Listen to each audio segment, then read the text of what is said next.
मैं एक 40 सालों तक शिक्षा से जुड़ी रही एक रिटायर्ड प्रिंसिपल हूँ और all India save education committee की सेक्रेटरी दिल्ली चैप्टर की हूँ। शिक्षा की लड़ाई के लिए दशकों से आंदोलन चलाया है और आज ये बात युवाओं की समझ में जब आई है कि उनके हक को छीना जा रहा है, पैसे के दम पर पेपर लीक कराए जा रहे हैं, भ्रष्ट व्यवस्था जो है जो इनकी पूंजी की मुट्ठी में कैद हो गई है, उस भ्रष्ट व्यवस्था से निजात पाने के लिए ये बच्चे अगर सड़क पर आए हैं तो बराबर हम उनके साथ लड़ेंगे।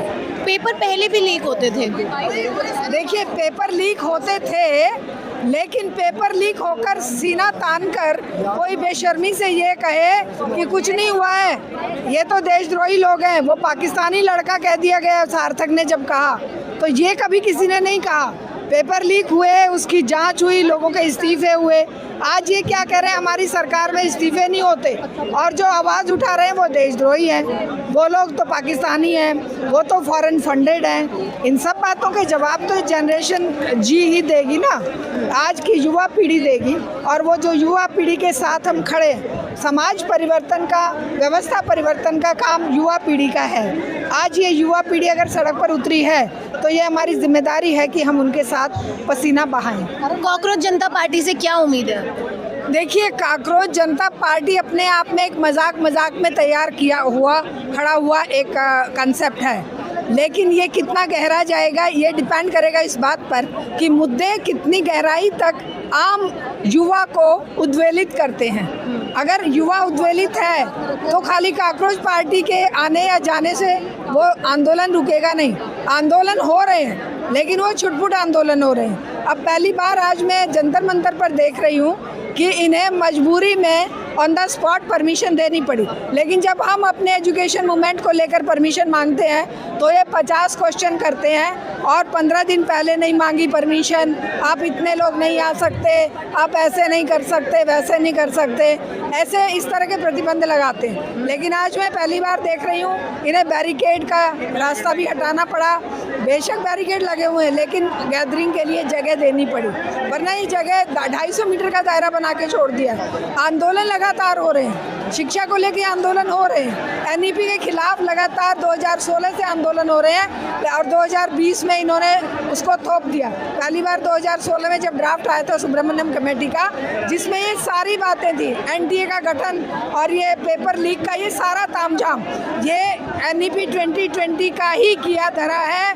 धर्मेंद्र प्रधान को स्पेशली बिठाया इसीलिए गया है और उसे हटाया ही इसलिए नहीं जा रहा है क्योंकि वो इनके बहुत सारे राज दबाकर बैठा है। वरना तो इतने बड़े आंदोलन के बावजूद भी धर्मेंद्र प्रधान क्यों नहीं हटाया जा रहा? धर्मेंद्र प्रधान जिसको सीबीएसई बोर्ड का ठेका दिया गया, धर्मेंद्र प्रधान की बेटी का वो लोकल गार्डियन है अमेरिका में, और वो ब्लैक लिस्टेड कंपनी का नाम बदलकर उसको ठेका दिया गया है। तो जो बोर्ड पूरे वर्ल्ड में सीबीएसई बोर्ड का नाम था, मैं सीबीएसई बोर्ड में लगातार कार्यरत रही हूँ, सीबीएसई बोर्ड के इंस्पेक्शन टीम में रही हूँ, सीबीएसई बोर्ड का बाहर भी सम्मान था। आज ये सीबीएसई बोर्ड को बदनाम करके, नेस्तनाबूद करके ऐसे बर्बाद कर दिए हैं कि इसका विदेशों में भी सम्मान देश का घट रहा है, बोर्ड का घट रहा है। हमारे सर्टिफिकेट जब बच्चे लेकर जाएंगे तो कहेंगे ये वही सीबीएसई बोर्ड है जिसका इतना बड़ा जो फ्रॉड हुआ था। तो ये खाली बच्चों के भविष्य की बात नहीं है, पूरे देश का भविष्य जुड़ा हुआ है। विदेशों में हमारी प्रतिष्ठा जुड़ी हुई है और धर्मेंद्र प्रधान का पैसा जुड़ा हुआ है और सत्ता में बैठे इन लालची लोगों का अपना जो स्वार्थ जुड़ा हुआ है, उस स्वार्थ को ये जो जनरेशन, हमारी यंग जनरेशन ही टक्कर दे सकती है और लगातार मूवमेंट के जरिए लगातार इसका विरोध कर सकती है और सड़कों पर उतरकर ही इसका समाधान संभव है। और हमने एनईपी के विरोध में ये अल्टरनेटिव पॉलिसी बनाई है 2026 पीपल्स एजुकेशन पॉलिसी, जिसमें इन सब एग्ज़ाम्स का क्या होना चाहिए वो लिखा हुआ है, रास्ते बताए गए हैं। लेकिन सरकार केवल कॉरपोरेट के हित की बात करती है, पूंजीपतियों के हित की बात करती है और आरएसएस का एजेंडा सत्ता हमारे सिलेबस में थोप दी है। तो ये चौतरफा हमला है, शिक्षा पर चौतरफा हमला है और उस चौतरफे हमले को चौतरफा विरोध के बाद ही मुकाबला किया जा सकता है। केवल स्टूडेंट लड़ेंगे, हम बैठे रहेंगे नहीं, हम भी उनके साथ आएंगे। पेरेंट्स को भी आना पड़ेगा, जन साधारण को भी आना पड़ेगा, शिक्षा प्रेमी लोगों को भी आना पड़ेगा और इसे एक पीपल्स मूवमेंट बनाना पड़ेगा। थैंक यू सो मच हमसे बात करने के लिए।